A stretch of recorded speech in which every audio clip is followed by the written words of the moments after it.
already started to dive into the wise woman from Thebez, but we're doing the women of influence, and this chapter is all about women who saved the day and rescued whole communities from disaster. So we had started with this one, and I think we touched on it a little bit. So just to recap, because I think we dived into this. We remember talking about the millstone. Right. She ended a reign of terror. So it's not just that she saved the day; she saved everybody's lives. Abimelech was horrible. There were 70 sons, I believe, of Gideon. We all know who Gideon was. And he saved the whole country from disaster. Abimelech murdered all of his children, like all of Gideon's sons. And then he set himself up as king.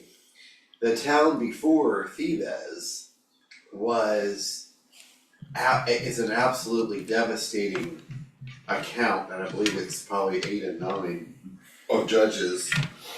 And he rounded up everybody. Well, they fled from Abimelech, and they went into a tower to get away from him. And he told all the people around him, gather wood and do as I do. So they did, and they gathered all this wood and brought it to the tower and set it ablaze. He killed over 1,100 people, burned them alive in a tower. Then he thought he'd do the same thing in Thebez. And it's unbelievable because this woman takes a millstone and throws it down and kills him. And you see not just her in the book of Judges, but also Jael and Deborah. And these women have to be strong, but why? Why are they the ones saving the day instead of the men? Men didn't feel like stepping up to the plate to do anything. Absolutely. So the men were failing to do what they were supposed to do. And so women rose up and did what needed to be done. We never really get an explanation as to why the men were not doing what they needed to do, but Deborah was considered one of the judges of Israel. She's one of the 12 tribes that they were selected from. And this wise woman of Thebez is very significant because of what she was able to accomplish. She killed a man who literally did not want to die at her behest and wanted to be struck down by his own sword bearer so that nobody could ever say he'd been killed by a woman. Does anybody else remember anything from last week? It's a smaller stone than most people think, but it's still sufficient. Yeah, exactly. But she was also very resourceful, and she was a woman of strategy and action. So it's all here in this account, and it's very short. It says that next Abimelech went to Thebez and besieged and captured it. Inside the city, however, was a strong tower, which all the men and women, all of the people of the city fled. They locked themselves in and climbed to the tower roof. Abimelech went to the tower and stormed it, but the approach to the entrance of the tower was set on fire. A woman dropped a millstone on his head and cracked his skull. Hurriedly, he called to his armor bearer, "Draw your sword and kill me, so that they can't say a woman killed me or him." So the servant ran him through and he died. And the Israelites saw that Abimelech was dead. They went home. Thus God repaid the wickedness that Abimelech had done to his father by murdering the 70 sons, basically, of Gideon. God also made the men of Shechem pay for their wickedness. The curse of Jotham, son of Jerubbaal, came upon them. So it's just incredible to see what happened with that. And I think this is a summation of it. If I can get somebody to read this slide. I'm not sure we did this one last week. No. All right, Joanne, you're up first tonight. And remember to always unmute. Okay. Women of Thebez killing the snakehead Abimelech. This woman formed Thebez hardly sounds like a weak and sickly woman. I doubt I could throw a millstone down on the head of someone from that height. You always have to ask yourself, how many people do you know who have extra millstones in their rooftops? If you had an excess one, wouldn't you store it in the basement? Quite possibly, not only did this woman have to bring this millstone up from the bottom floor, but then had to accurately throw the millstone on his head.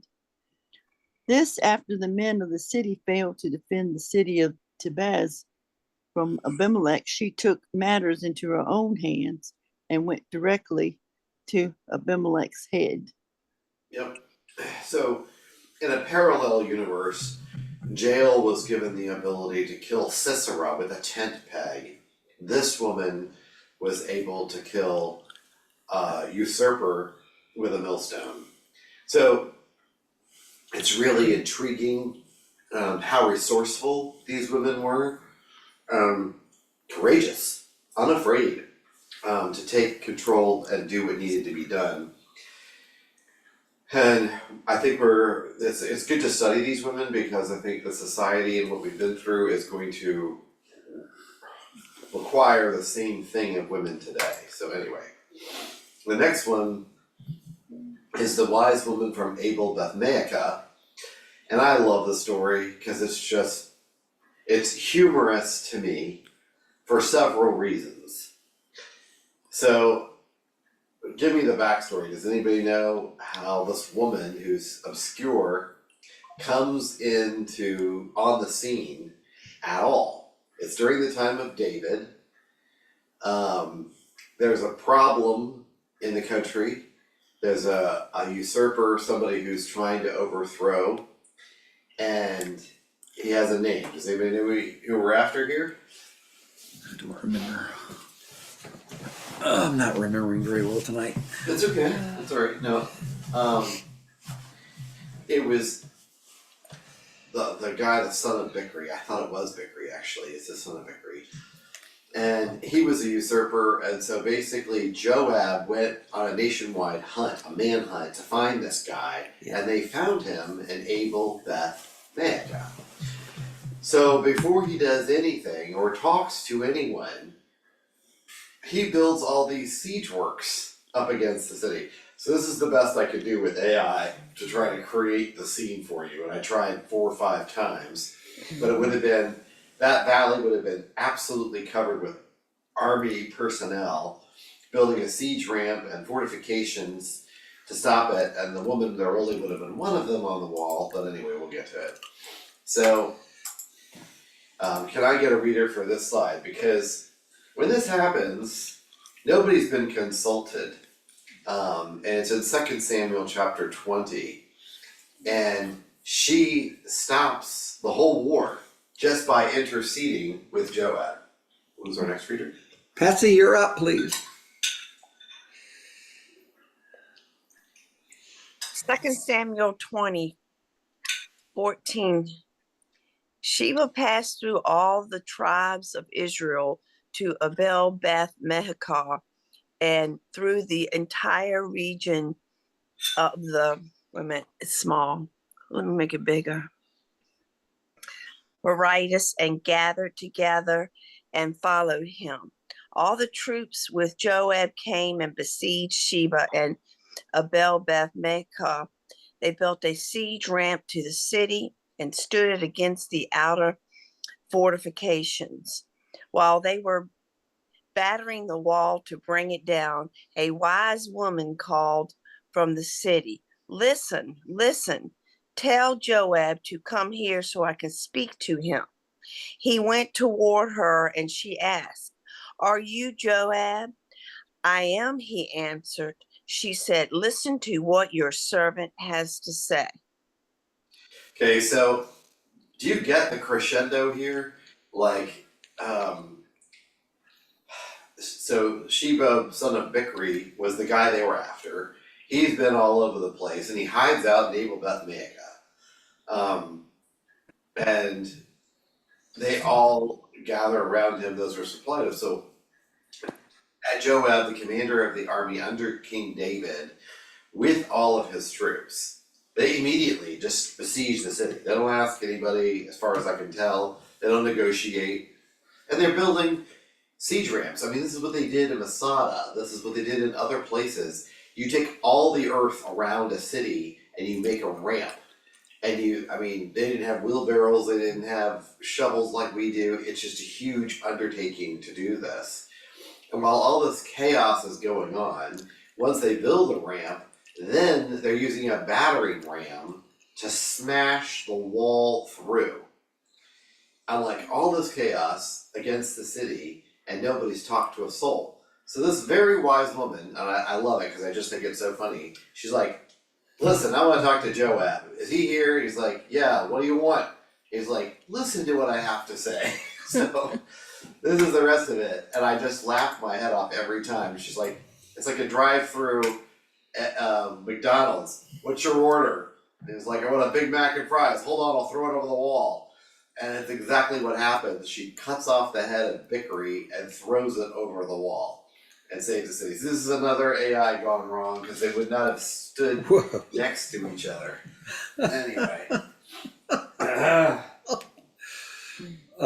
I tried. I can't find any images for this. Here's the next reader. I think we're going to finish. No, Patsy, go ahead and finish for us, please.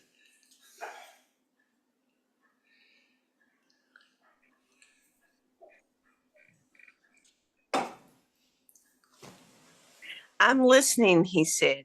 She continued, long ago they used to say, get your answer at Abel, and that settled it.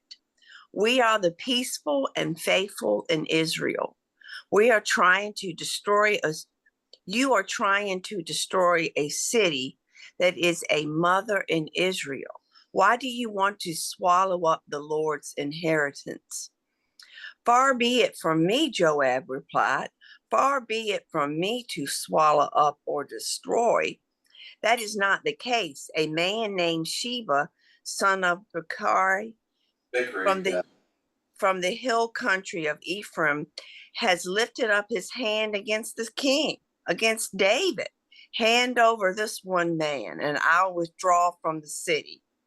The woman said to Joab, his head will be thrown to you from the wall. Then the woman went to all the people with her wise advice, and they cut off the head of Sheba's son of Bikari and threw it to Joab. So he sounded the trumpet, and his men dispersed from the city, each returning to his home. And Joab went back to the king in Jerusalem. So I just love the story because it's so funny. I mean, all this effort, all these people, and he never communicated. Joab never said to the city, give me Sheba, son of Bikri, and I'll leave. None of that. It's immediately, let's build siege ramps against the city, put all the scaffolding up against it. And she's like, what do you want? Why are you trying to destroy this awesome city, a mother in Israel? And he's like, I'm not trying to destroy it. Yes, you are, Joab. And it's like, just give me this one guy and I'll leave. He's like, hold on, we'll throw his head over the wall. I just think it's so comical that she saved the city just by chopping some guy's head off. And that was the end of it. So in both the cases of the wise woman of Thebez and this wise woman of Beth Maacah, as soon as they kill the snake, everything stops, everybody goes home. Everybody. That happened in the previous story. They kill Abimelech, everybody goes home. They kill Sheba, son of Bikri, everybody goes home. It's all calm. So my question to you is, are women good peacemakers? Bickery might disagree, but yeah. Yeah, sure. She really taught him about peace. And you put these two stories together with Jael. Did she end the war and everybody go home afterwards? Yes. They just did their thing. So, I mean, all three of these women, the wise woman of Thebez, this wise woman of Abel Beth Maacah, and Jael, they all did the same thing. They were willing to kill the villain to save the people.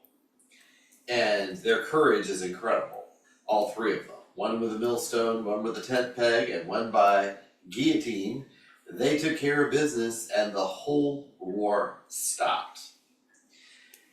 Imagine if there had been any of these women before World War I, when they had one guy assassinated Archduke Ferdinand. Perhaps if somebody had come off the assassin's head and given it to the Austrian-Hungarian Empire, then the war wouldn't have started and 5 million people might still be alive. Okay? So I mean, it's just incredible to me that so much is prevented by them being at the right place at the right time and taking care of the situation. So I just love that, you know, there are women in scripture who are heroes as much as anywhere else. So can I get a reader for this slide? Linda Marie? Joab is the kind of general that uses a sledgehammer to kill a flea. Hundreds of troops laid siege to this city over several days, building a ramp up to the city. It never occurs to any of the fighting men or elders of the city of Abel to ask what Joab wants, nor does it dawn on any of Joab's men, nor Joab to tell the city what they are after. This is a very typical situation. The men don't communicate, yet they lay these elaborate plans to get what they want that exerts excessive energy, effort, and money to accomplish. Yep.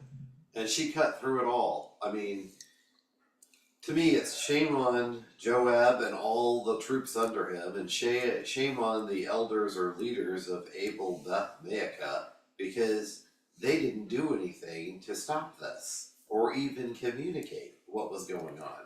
See, on both sides of this wall, you got a ton of men who don't communicate. You got one wise woman who's basically saying, why are you doing this? You're destroying something significant in Israel, and why are you here? And he tells her, okay, just give me this guy and I'll go. He's like, here you go. I don't know if it came with a to-go bag or not, but I mean, it was done. And everything was stopped. So I just want you to see the wisdom in all of this, and if any of you all have any thoughts about it, I just think we've looked at 3 or 4 examples of women who saved the day in scripture that are pretty amazing. So,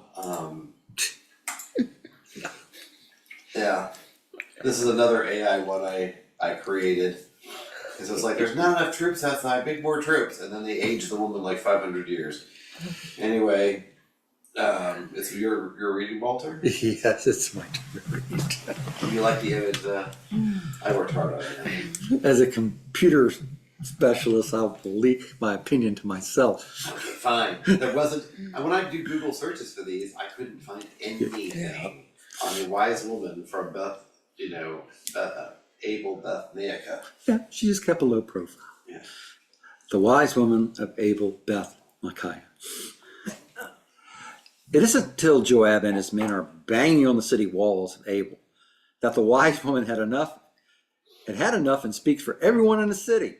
She cuts through all the red tape, explains the war for the city, and gets out of Joab what he's really after and gives him what he wants. The solution to this mountain made of molehills is so simple, yet this wise woman is the only one that can boil off the fat off of it and get down to brass tacks. As soon as the wise woman throws down the head of Sheba, son of Bichri, everyone disperses and goes home. Yeah. To me, it's just amazing because there's so many incidences of history I could cite where it's much ado about nothing. Yeah. Absolutely nothing. Do you know why we went to war for the Spanish-American War that lasted 4 years and was all over the globe? Because someone mistakenly thought they blew up the Maine, and they didn't blow up the Maine. Yeah. It was an accident. It blew itself up. Thank you, Walter. So It was William Randolph Hearst who had the big yellow newspaper out in San Francisco Chronicle, and basically when he got wind of the Maine blowing up, he wrote a whole yellow journalism article saying that Spain was at fault for the whole thing. And the line was, and forgive me for using this word, but it was in the headline. It says, "Remember the Maine, to hell with Spain." And the whole goal was to be a battle cry for them to take over Cuba. And they not only drove the Spanish from Cuba and they liberated it, then what happened? Cuba became independent and became a military base for Moscow to store weapons in the Bay of Pigs in 1963. Unbelievable. And then we took it all the way to Spain and took the Philippines from the Spaniards.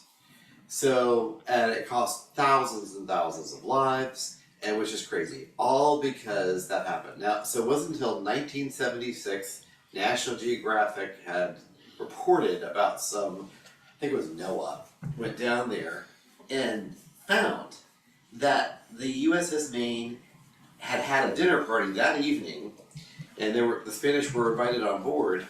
And then way after they left, there's a coal room where all the coal is stored. Yeah. It was coal powder that ignited and blew up the ship, all by its onesies. Nobody did anything. Right. There was no sabotage, there was no bomb, it wasn't a terrorist attack. It was coal dust accidentally igniting. Yeah. And we went to war over coal dust. And that's why they keep those ships supposedly very, very clean. Obviously, someone was a little negligent in the work they were supposed to do, because they all knew that coal dust was so combustible. It's kind of like wheat dust. If it can ignite and blow up, and you're like, it's just wheat. But these finely packed particles of things are very flammable.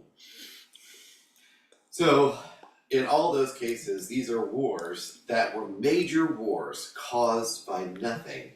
Bad communications on all these guys' parts. World War I, Spanish-American War, Civil War, I'm sure could have been worked out through diplomacy, but it never was. Instead, everybody wouldn't communicate, became entrenched in where they were, and just like the head of Vickery here, they could have given up slavery and avoided a war, and over 200,000 people dying. Okay, so my roommate who's coming in and going upstairs. Okay, on we go.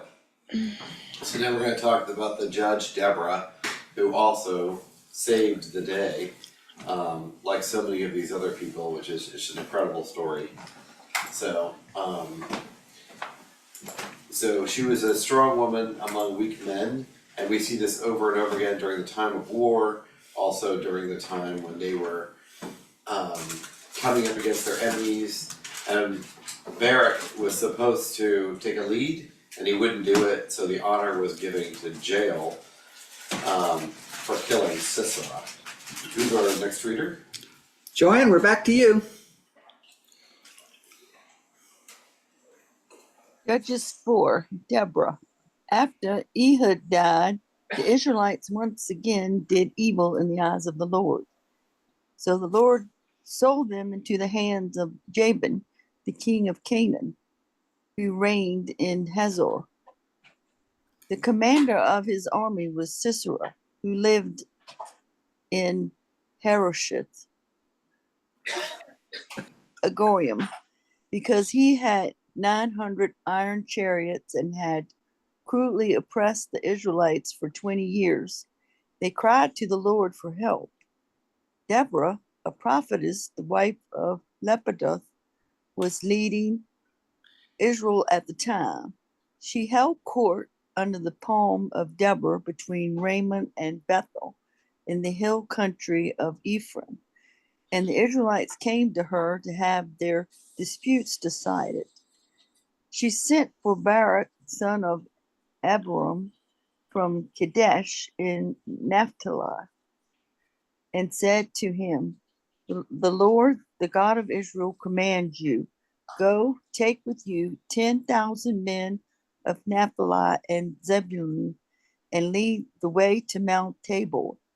I will lure Sisera, the commander of Jabin's army, with his chariots and his troops to the Kishon River and give him into your hands. Barak said to her, if you go with me, I will go, but if you don't go with me, I won't go. I know, and it's like Deborah could not have been any clearer. She says this is a command from the Lord for you to go and do this. And it's just so disappointing. I don't know if you had any thoughts on that, Joanne, that you wanted to express, but feel free.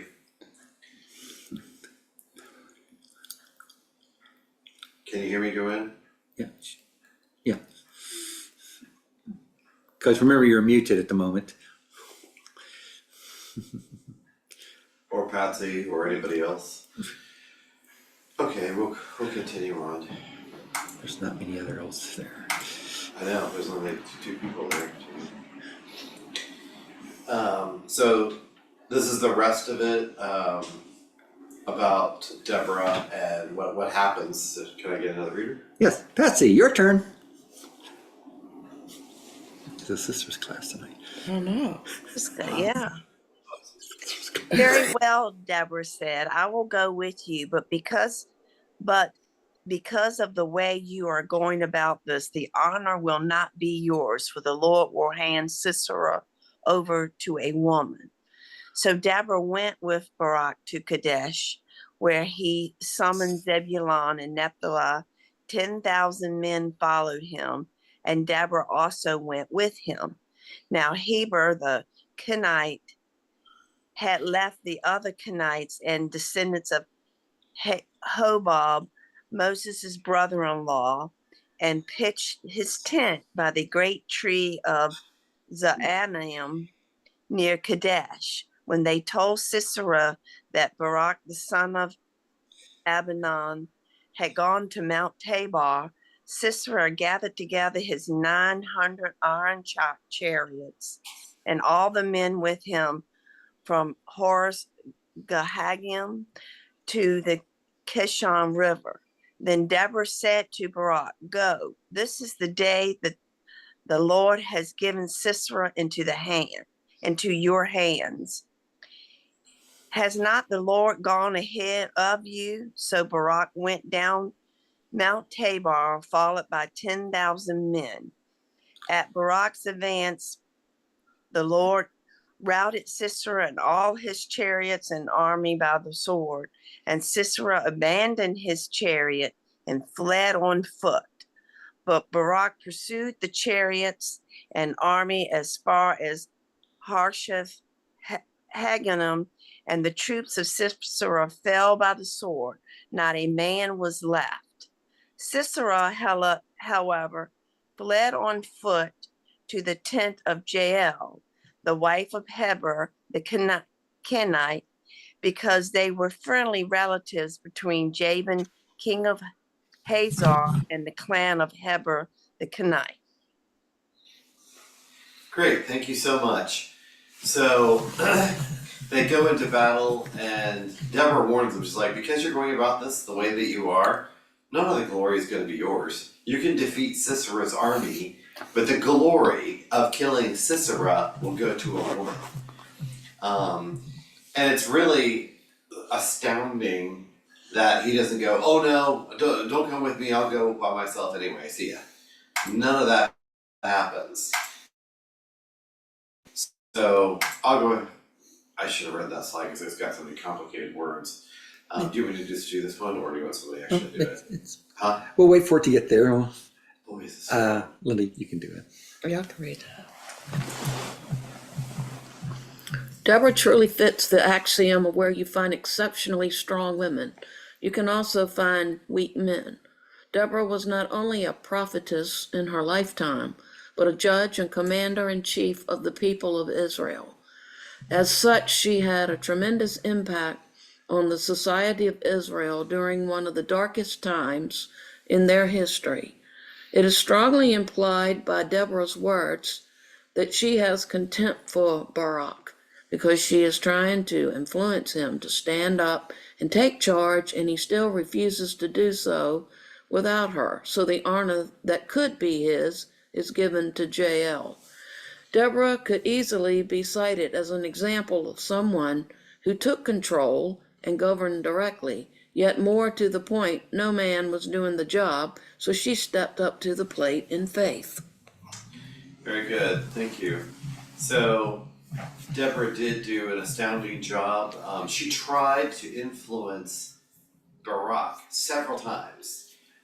She was not successful. She was a judge in Israel for I don't know how many years, actually, I have to look that up. But she was also the commander-in-chief of Israel in many ways. And she's giving the military orders from God directly to a man. Now, how many times in history has God given military direction to mankind?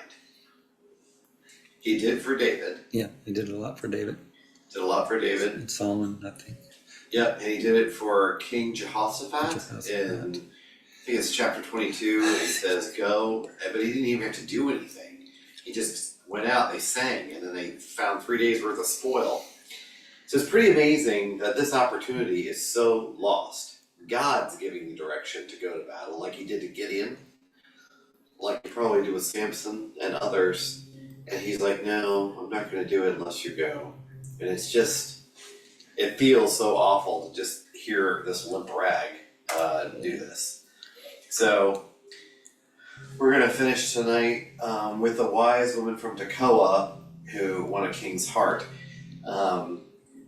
And I should say she is a very gifted actress, and that her role was perfectly performed by this woman from Tekoa. So can I get a reader for this slide? Let's see, it's my turn, right? Okay. The wise woman from Tekoa, a play before the king. Her purpose. The wise woman from Tekoa, a character in the Hebrew Bible's 2 Samuel 14, is a cunning and persuasive woman who is known for her ability to manipulate situations to achieve her goals. Joab, David's general, employs her to influence King David to grant mercy to his exiled son, Absalom, after Absalom's involvement in the death of his brother Amnon. Her role. Joab uses her to craft a story that David will find sympathetic and persuasive, leading him to pardon Absalom. Her skill. She's described as a wise woman and a skilled actress, effectively portraying a mourner and convincing David to believe her fabricated story. Her strategy. She tells David a story about a woman whose son killed her brother and a family seeking to kill him. This story is designed to evoke sympathy and a desire to protect the son, mirroring David's situation with Absalom. Her motivation. While her name and motivations are not explicitly stated, it's implied that she is acting at Joab's behest, likely to facilitate peace and reconciliation between David and Absalom. Her influence. Her persuasive performance and fabricated story successfully influenced David to grant Absalom's return. Her legacy. The woman's story highlights the power of deception and manipulation, as well as the ability of individuals to influence powerful figures. Yeah, so I also think, just as a side note, how many of you all are familiar with Shakespeare's plays? Various ones, but yeah. Yeah. I think this story is the inspiration for what happens in Hamlet. And here's why. Hamlet gets the players to come in and reenact the murder of his father by the uncle to spur a reaction. That was the whole point of the play, is to get a reaction from the king. And I see that as basically stealing from the Bible, patronizing from the Bible anyway, plagiarizing from the Bible. But it's not a horrible thing because the Bible's imitated everywhere. But I think that was probably the motivation for Hamlet, in that we're going to put on a play, this production that's going to make the king believe it. Now, in this story, it isn't a play on a stage. It's literally a script given to this woman, and she's enacting it in front of the king, trying to persuade him. So it's a great story, and it's unbelievable. And there's only one line in the story that tips the scales for David to pull back the veil and figure out who's behind this curtain. Remember from Wizard of Oz, pay no attention to that man behind the curtain. The man behind the curtain in this one is Joab. So, can I get a reader for 2 Samuel chapter 14? Sure. Joanne, your turn. It's a short roll tonight. It's a good thing we're ending it tonight because there's hardly anybody here.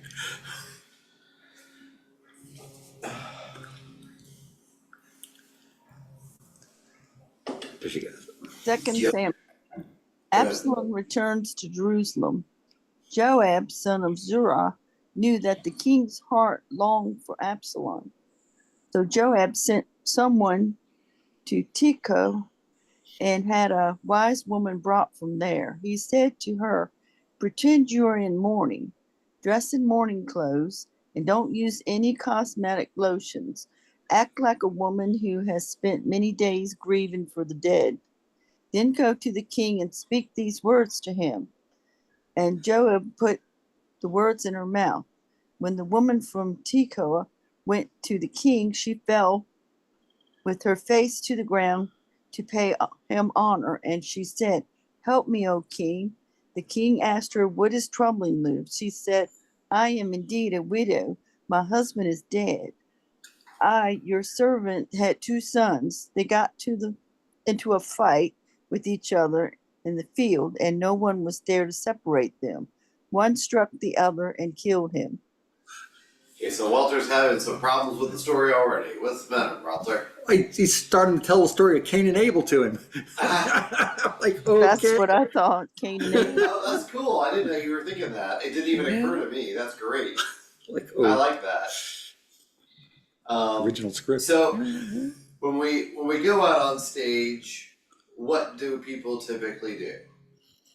They prepare for their role, right? They recite their lines, they practice, but they also have to do what to their physical appearance?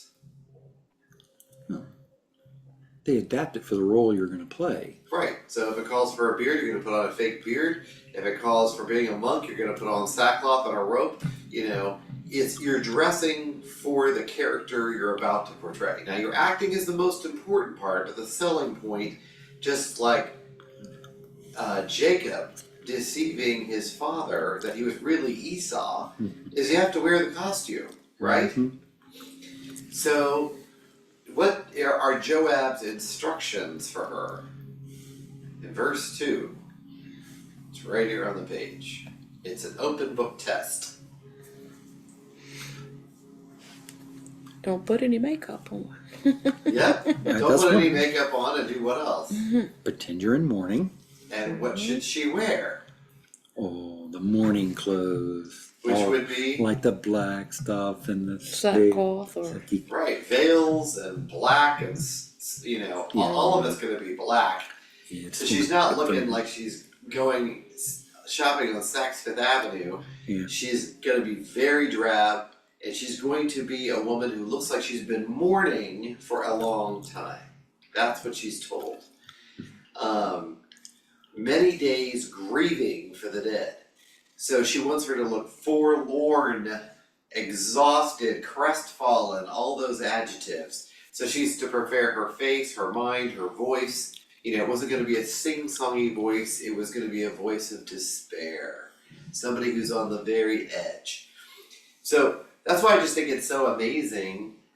This wise woman from Tekoa saves the day in that she gets Absalom back, but Absalom's not a good choice to have back anyway.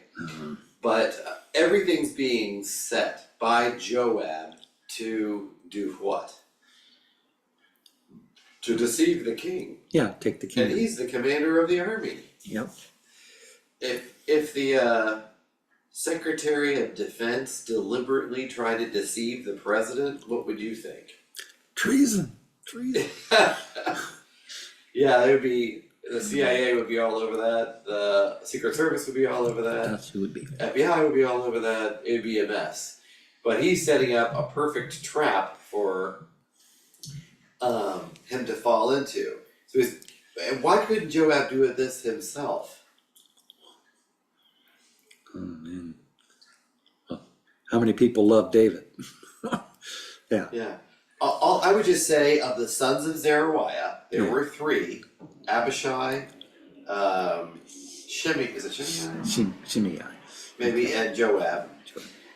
None of them have positive interactions, dialogue-wise, with David. None of them.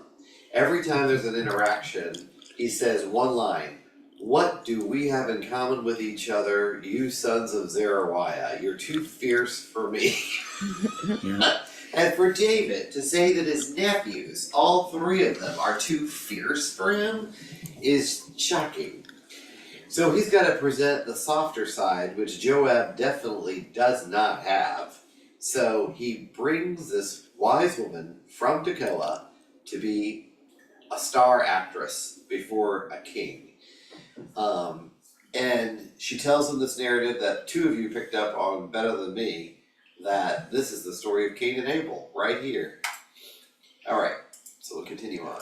This is the same chapter, same place, 2 Samuel 14. Okay, Passy, you're up. Can I say? Absalom returns to Jerusalem. Joab, son of Zeruiah, knew that the king's heart longed for Absalom. Joab, I'm sorry. It is repeating. I thought I had cut the right part, but I need to read verse 7 through 14, so I am sorry. I don't know what happened here. Is the next one? Yes, here we go. I don't know why I did a repeat. Anyway, I'm gonna go back a page. Oh, okay. So this is the right one. Now the whole clan has risen up against your servant, they say. Hand over the one who struck his brother down, so that we may put him to death for the life of his brother, whom he killed. Then we will get rid of the heir as well. They would put out the only burning coal I have left, leaving my husband neither name nor descendant on the face of the earth. The king said to the woman, "Go home and I will issue an order in your behalf." But the woman from Tekoa said to him, "My lord the king, let the blame rest on me and on my father's family, and let the king and his throne be without guilt." The king replied, "If anyone says anything to you, bring him to me, and he will not bother you again." She said, "Then let the king invoke the Lord his God to prevent the avenger of blood from adding to the destruction, so that my son will not be destroyed. As surely as the Lord lives," he said, "not one hair of your son's on your son's head will fall to the ground." Okay, so there's a lot of strategy in this that's very subtle that we have to pick up on. Who wrote this script? Joab. Joab wrote the script. In it is a hidden narrative of David's whole life, okay? There's little secrets in here. So it says, now the whole clan has risen up against your servant. So it's saying in Israel, there is the law in Leviticus that if a brother is killed, the other brother has to marry so that you don't lose the family name in Israel. Why would David be familiar with that sentiment? Why would he was one of 9 brothers. But let's back up 2 generations. The clue is 2 generations back, or 3 generations back. Why would David understand the importance and the urgency of having your family's name wiped out? He says, that would be the only burning coal I have left, leaving my husband neither name or descendant on the face of the earth. Interesting. You could go back all the way to Ruth. Yes. Indeed, and see where that almost could have happened. Yeah, so his great grandmother, Ruth, this could have happened because Ruth had Obed fathered Jesse, Jesse fathered David. So the same situation Joab knows about. So he puts it in the play. He puts it in the story. It's in the script. It's baked in to make David feel empathy towards the situation. And that's nearly what happens in this case. And so that's being played out. And then you have, let the blame fall on me, da da da da. And then she says that let the king invoke the Lord who's got to prevent the avenger from blood from adding to the destruction. So, how many cities of refuge were there in Israel? That's what she's referring to. 7 of them. Oh, really? I thought there were 6. So if Okay, there's 7, 6 that's or great. So there are these cities of refuge. So if you accidentally kill someone, Mm-hmm. you're allowed to go to these cities of refuge where there are Levites, and the city elders have to protect you from the avenger of blood. How long do they have to stay there? To the Jubilee happens, right? No, to the next king, isn't it? To the high priest The dies. high priest. Yeah, does. yeah, One the of those next guys. high priest. I'm sorry. Yeah. It's Yeah, until no, it's the fine. next You guys high are priest comes. Yeah, that one's high Absolutely. priest. So they have to stay until the next high priest dies. Yeah. And this whole thing can transpire. Well, it's just so astounding to me is this wise woman from Tekoa knows how to play this whole situation out. It's just like, you not only have to save my son from destruction, you also have to hide him so that he isn't killed. Now, there's a parallel. The whole point is to free Absalom. Where is Absalom? He's hiding out at his grandparents' ranch, okay? He hung out at his mom's side of the family with his grandparents in Gath, or wherever it was. I think it was Gath. He hid out there the whole time because he knew he'd be safe with grandma and grandpa that would protect him against his good bad dad. And so he just waits there for 2 years. Then he gets impatient to come home, and he gets Joab to do this whole thing so he can come home. So in a way, by staying with his grandparents out of the country in another kingdom, he is in a kind of what was I going to say? A city of refuge, but he's really a fugitive from justice. So he's just hiding out in the country with no extradition policy. So anyway, we'll continue on from there. But thank you for reading that. I just wanted you to get all this up. Can I say one thing? Of course, you can talk anytime.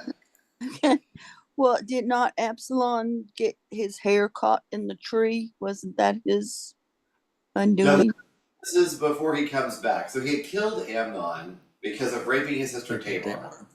Then he did it during a sheep shearing party at his house with all the other brothers.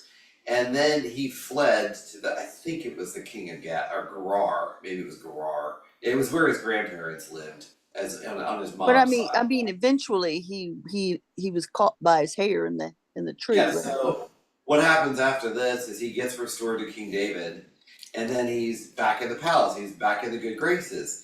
Then he starts setting himself up as a judge, and he has 50 young men run before his chariot, and when everybody's coming into Jerusalem, he's like, oh, if somebody would just make me a judge, then there would be justice in the land, because my father can't do it anymore.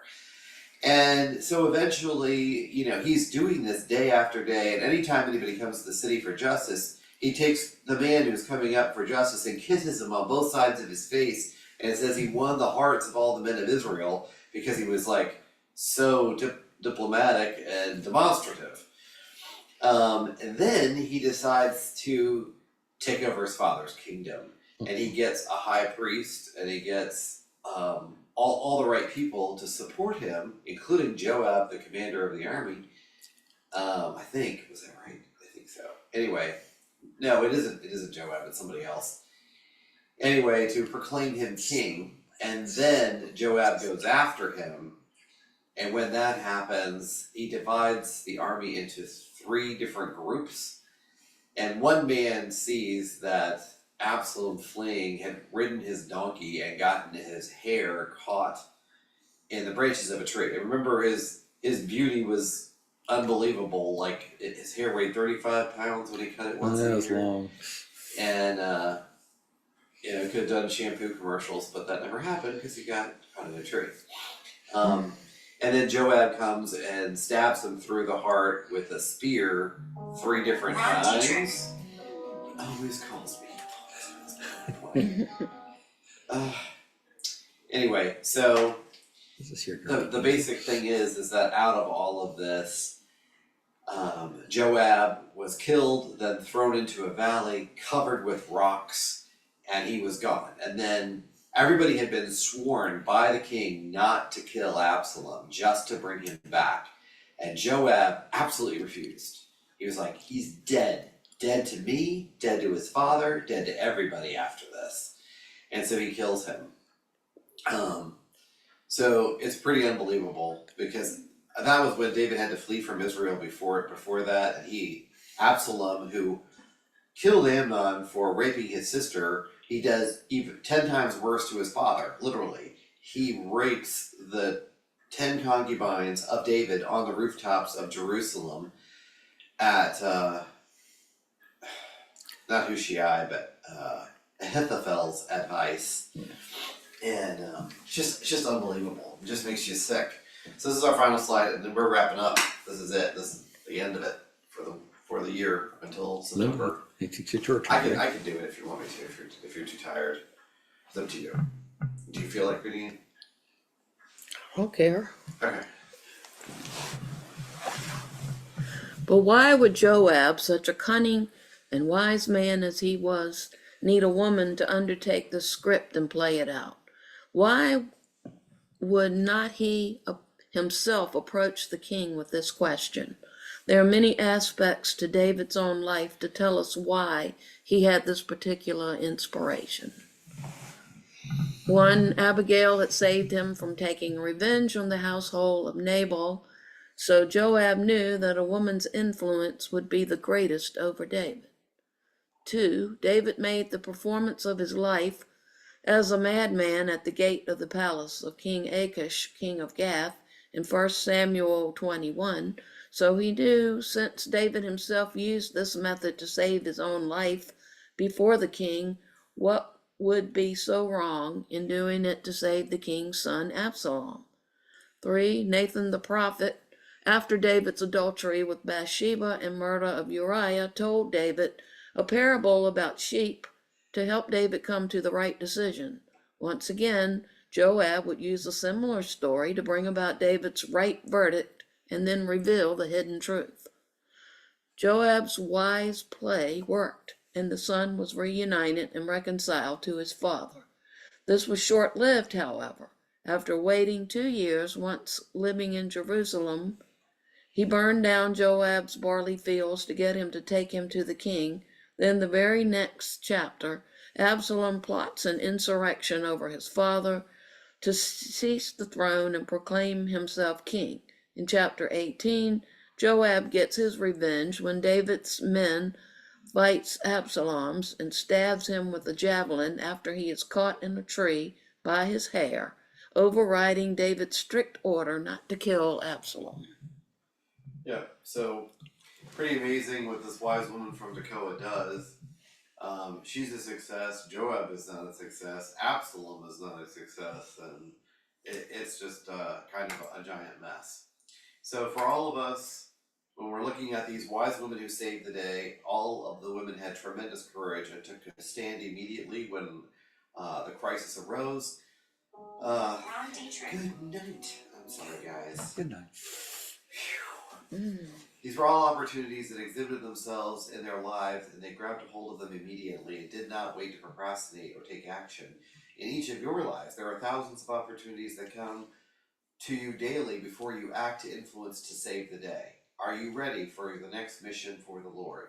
You cannot prepare in a single day. You may need to be ready every single day to be able to react in a spiritual and faithful manner.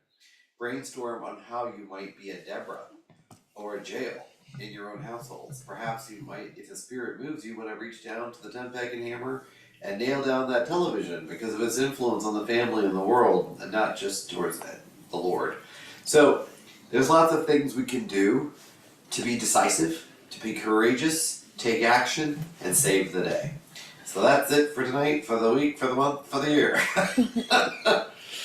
But thank you all so much for being here. You're steadfast. We were down to a trickle.